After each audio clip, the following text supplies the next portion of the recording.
자, 여러분 안녕하세요. 건설업 기업진단 전문 이수용 세무사입니다. 누적 기업진단 1000건 돌파. 자, 여러분들이 어떠한 기업진단을 원하셔도 충분한 상담을 통해서 적격의 기업진단 보고서를 발급해드리겠습니다. 자, 건설업 자본금 계산, 연말 자본금 계산 개정 과목 계속 이어서 보도록 하겠습니다. 자, 보증금의 평가입니다. 보증금 하면은 여러분들이 실질 자산으로 인정받을 가능성이 가장 높진 않고요. 높은 개정 과목이 하나 나옵니다. 뭐요? 등록기준 사무실과 관련돼서 건설업 하려면 등록기준 사무실 반드시 등록해야 되지 않습니까? 이 사무실과 관련돼서 사무실을 자가 소유하면 토지건물 유형자산 쪽에 가 있겠지만 아주 이제 그 높은 확률로 임차보증, 임대를 해가지고 보증금 형태로 가지고 있지 않습니까? 보증금 얼마에 월세 얼마. 뭐 이런 식으로요. 자, 그래서 이 임차보증금 사무실과 관련된 요거는 뭐 실질 자산, 건설업 자산으로 당연히 인정되는 거죠. 그리고 또 차량 같은 거를 역시 마찬가지로 차량을 자기가 직접 그 회사가 직접 소유하면은 사면은 유형자산 차량 운반부 쪽에 가 있겠죠. 그런데 차량을 사는 방법도 있지만 리스하는 것도 있지 않습니까? 리스도 사실 임대차의 그 어떤 그 임대차가 변형된 어떤 새로운 상행위 아닙니까? 이것도 임대차가 마찬가지예요. 리스 회사가 소유권을 취득하고 있는 차량을 리스료를 금융을 부담하면서 건설회사 또는 그 이제 리스 이용자가 그거를 매달 리스료를 내면서 이용하는 거죠. 임대차가 똑같은 거 아닙니까? 예, 요렇게 아주 그 인정될 가능성이 높은 개정 과목이지만 또 사실은 이 보증금은 어찌 보면 또 협소하기도 해요. 왜냐면은 그 부동산을 사무실은 부동산 아닙니까? 부동산을 임차하는 거는 인정을 해주고 사무실인 경우에는 예외 없이 인정을 해줘요. 등록해준 사무실인 경우에. 그런데 부동산일지라도 종업원 숙소라든지 아니면 임직원 숙소라든지 저희 주택이라든지 이런 거는 인정 안 해줘요. 종업원 숙소는 인정받을 가능성이 있는데 그게 현장과의 어떤 관련성이 있고 이런 거를 철저하게 입증을 하지 않으면은 또 쉽게 인정을 안 해주죠. 그러니까 요렇게 좀 인정받을 확률이 높지만 또 인정의 폭은 적을 수도 있는 거고요. 또 주의하셔야 될 게 그 사무실은 무조건 인정해 주는 거야. 그러다 보니까 자, 보증금이 주변 시세가 예를 들어서 1000만 원에 월세 50만 원이다. 이런 지역이에요. 그런데 갑자기 이거를 보증금 5천만 원 월세 없음 이렇게 써버리는 거죠. 계약서를. 그러면은 자, 이런 얘기예요. 회사가 있어요. 지금 건설회사가 있는데 보증금이 5천만 원이에요.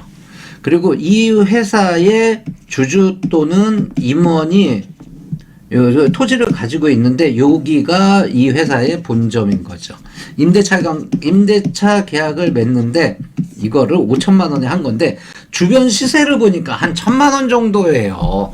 1000만 원에 뭐 월세 50만 원인데 이거를 뭐 이제 이렇게 하면 조금 약해 보이니까 제가 조금 높여볼게요. 1억 원 이렇게 해놓는 거죠. 그러면은 주변 시세에 비해서 터무니없이 높다, 현저히 높다라고 하면 이거 인정 못 받을 가능성이 있습니다. 그리고 더군다나 특수관계에 있으니까. 그러니까 특수관계에 있을 때는 주변 시세를 고려해가지고 계약서를 작성하시고 실제로 임대료를 받으셔라 이 얘기입니다. 이게 왜 그러냐면 이게 또 역시 마찬가지지만 전체 자산 3억인데 보증금 1억 있으면은 아니 사무실을 얼마나 잘 꾸며놓고 있길래 얼마나 넓고 좋은데 사용하길래 전체 자산의 33%를 보증금 그 사무실 임차하는 데 쓰겠냐 이 얘기죠. 그건 상식적이지 않다 이런 얘기입니다. 자, 이렇게 확실히 인정을 해주지만 또 인정의 범위가 생각보다 줄어들 수 있다. 두 번째, 동사는 임대차를 인정을 안 해줘요. 그러니까 이런 거예요. 만약에 갑이라는 사람이 내가 차를 가지고 있는데 자동차를 가지고 있는데 주식회사 A건설에 요거 임대차를 맺어갖고 자 보증금 1000만 원 월세 30만 원 이렇게 계약해가지고 이거 당신 갖다 쓸래요? 이런 거 인정 안 해준다는 거예요. 아시겠죠? 동산, 이게 차는 동산이니까요. 이런 거 인정 안 해준다. 그런데 이 갑이 일반 개인이 아니고 만약에 리스 회사면은요, 요게 리스잖아요. 임대차하고 똑같은 거예요, 리스. 그죠? 운용 리스.